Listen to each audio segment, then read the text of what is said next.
Le soleil commençait à peine à percer l'horizon, teintant le ciel d'une lueur orangée. Monganisso, allongé sur son matelas usé, ouvrit les yeux. Le silence de l'aube fut rapidement rompu par les bruits doux de ses enfants endormis dans la pièce voisine.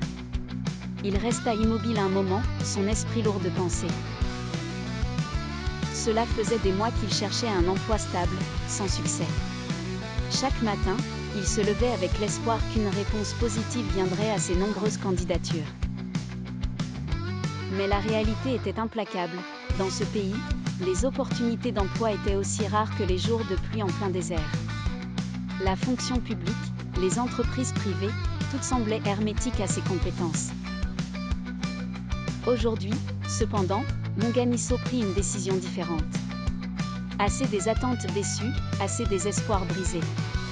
S'il ne pouvait pas trouver de travail, alors il en créerait un. Il se rappela alors de ce métier qu'il maîtrisait depuis l'enfance, celui qu'il avait appris dans la cour de sa maison, la coiffure. Avec peu de moyens, il décida de transformer un coin de son petit terrain en salon. Ce n'était pas un salon luxueux, mais avec des planches de bois et des tôles récupérées, il bâtit un espace fonctionnel. Tandis qu'il se tenait devant cette construction simple mais significative, un sentiment de fierté l'envahit.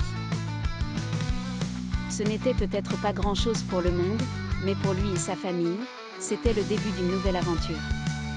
Le premier client arriva rapidement. Monganisso était prêt, les outils en main, le cœur plein d'espoir. Alors qu'il taillait méticuleusement la chevelure de l'homme, une coupure d'électricité interrompit brutalement son travail. L'homme, mécontent, partit sans payer. Le rêve de Monganisso s'effondrait déjà. Il resta seul dans son salon vide, une fois de plus face à l'incertitude, mais il savait qu'abandonner n'était pas une option. Peu importe les obstacles, il devait persévérer pour ses enfants. Nous profitons par là, pour passer un message à nos chers dirigeants locaux, en Afrique. Sachez que l'électricité est un besoin quotidien des populations. Il est indispensable pour le développement de notre chère Afrique, c'est comme le sang pour le cœur ou encore, le carburant pour le véhicule.